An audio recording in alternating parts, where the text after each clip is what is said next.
Olá, tudo bem? Milton do Eterno por aqui, trazendo aqui hoje um novo vídeo, mais uma mensagem de reflexão. Deixa eu te fazer uma pergunta: como que está a sua maturidade?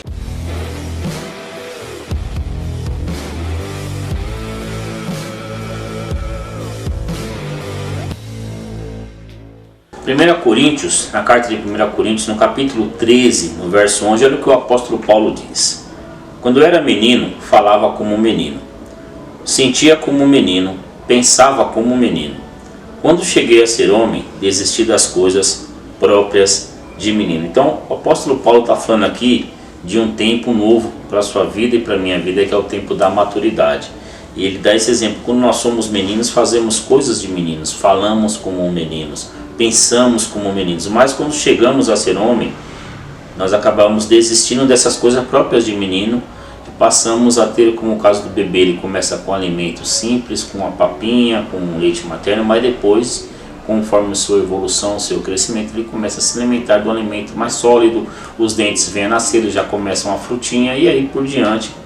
Então, trazendo para essa mensagem que eu quero hoje compartilhar com você, essa reflexão, é como está a maturidade da nossa igreja, como está a maturidade da igreja brasileira, como está a nossa maturidade espiritual.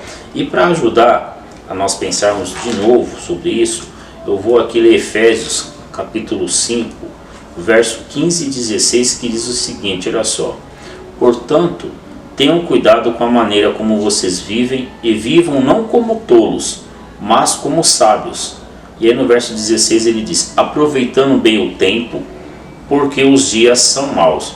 Então veja bem, nós ainda estamos agindo como meninos muitas vezes, nós não estamos aproveitando o tempo que Deus nos dá, e muitas vezes nós não estamos fazendo o que ele falou. Ele diz aqui no verso 15 de Efésios 5, e vivam não como tolos, mas parece que nós estamos persistindo em agirmos como tolos, porque quanta tolice nós temos vistos dentro da igreja, né? Quanta babaquice nós estamos vendo o povo de Deus metido, enfiado. E eu te pergunto, o que está pautando a sua vida? O que vem trazendo luz e refrigério no seu coração? É a palavra de Deus ou são vozes que estão na internet? Porque a internet é uma bênção, você pode usar ela para diversas coisas, para descobrir uma doença, para ouvir uma palavra, para uma receita, coisas maravilhosas. Mas ela também está cheia de vozes, e de vozes que te tratam e te mantêm como menino, não te alimentam da forma correta, vozes que fazem você agir como tolo, viver como tolo, e faz você perder tempo, porque você, quando perde tempo, você não aproveita o tempo. E a palavra de Deus diz para nós aproveitarmos o tempo, só que nós perdemos o tempo desperdiçando tempo. Com o quê? Com bobagens. Então, o que está faltando, Milton? Maturidade espiritual. Tem muita gente madura na vida, mas que quando chega na igreja é muito imaturo, e pela sua experiência de vida acredita que tudo que sabe pode aplicar na palavra de Deus, e muitas vezes a gente sabe que a coisa não é bem assim. Essa semana eu vi pessoas que declaradamente não são cristãs falando de Bíblia, pegando versículos, lendo o livro de Deuteronômio, lendo o Novo Testamento, como se fossem pessoas que, não que você tem que ter teologia para falar de Bíblia, não, mas você tem que ter pelo menos uma vida de santidade com Cristo. Então, pessoas que claramente não têm uma vida de santidade com Deus, falando por tal povo de Deus. Então, paremos de agir como meninos e meninas, sabe? Paremos de agir como crianças, paremos com as tolices, paremos com as besteiras. Precisamos parar de ouvir algumas vozes, parar de ver algumas coisas, parar de ler algumas coisas. O que você anda lendo? Responde aí para mim. O que você anda lendo? Você anda lendo o quê? O que você anda pesquisando na internet? Quais são as suas fontes? Quem você ouve?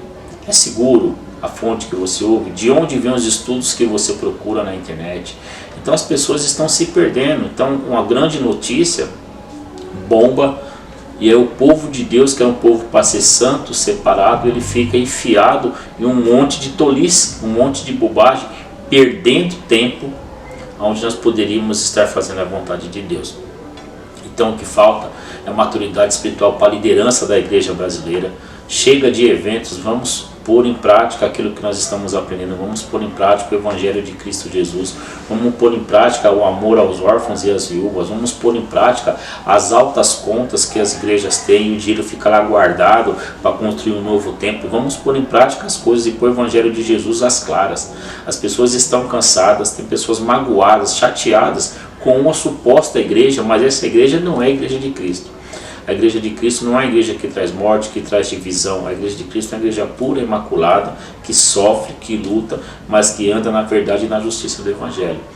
Então eu não entendo porque as pessoas não querem amadurecer espiritualmente, abrir mão da sua vida para viver a vida de Cristo. Não adianta você gritar, eu sou livre, Cristo me libertou, se você continua andando numa prisão, se você continua andando com qualquer vento de doutrina, se você continua andando com pessoas que falam coisas para você, você simplesmente absorve aquilo para a sua vida e põe em prática.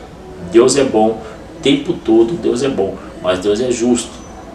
Não é de qualquer jeito, não é bagunçado, não é com a vida cheia de pecado, não é com a vida cheia de adultério, não é com a vida cheia de promiscuidade que nós vamos alcançar a santidade do Senhor. Então as pessoas estão defendendo as culturas. Aí eu te pergunto, se você vai evangelizar num local onde a cultura é o incesto e o adultério, você vai permitir que isso continue? Você vai pregar em cima desse pecado porque você vai respeitar a cultura? Obviamente que não. O Evangelho de Cristo está acima das culturas. Nós podemos usar a cultura para poder pegar o Evangelho, mas nós não podemos usar a cultura para ficar acima do Evangelho. O Evangelho está acima e o Evangelho de Cristo ele é santo e puro. Então, meu irmão e minha irmã, o que eu peço para você, busque maturidade espiritual. Veja se o seu líder é uma pessoa que tem maturidade espiritual. Veja se a pessoa que está te conduzindo não é um cego te conduzindo para cair no buraco junto com ela. Preste muita atenção nas atitudes. Conheça, tenha tempo de mesa, tenha tempo de vivência com as pessoas. Conheça com quem você anda e tenha propriedade para falar o nome de Cristo com a sua vida e com a sua atitude, mas também com palavras. Então que nós possamos amadurecer, que eu e você possamos ser vozes que venhamos trazer à nossa nação um novo amadurecimento espiritual. Tem gente que chega na igreja com 40, 50 anos e se converte. Essas pessoas têm experiência de vida? Tem alguma maturidade? Até tem, mas espiritualmente são imaturos. Eu me converti com 37 anos. Não faz tanto tempo assim, mas já tinha uma certa experiência, mas espiritualmente totalmente imaturo. Então nós temos que ter consciência daquilo que nós somos, aquilo que estamos fazendo aqui, para onde vamos e a quem pertencemos.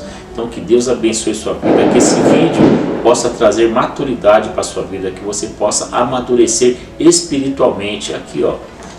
E com pessoas, você só vai amadurecer com a palavra de Deus e com pessoas que Deus vai te pôr no seu caminho. Muitas vezes as pessoas vão até te desagradar, mas é assim que você vai alcançar a maturidade espiritual. Que Deus abençoe a sua vida, que a sua vida daqui para frente seja uma vida madura espiritualmente. Que Deus abençoe a sua casa, a sua família. Shalom.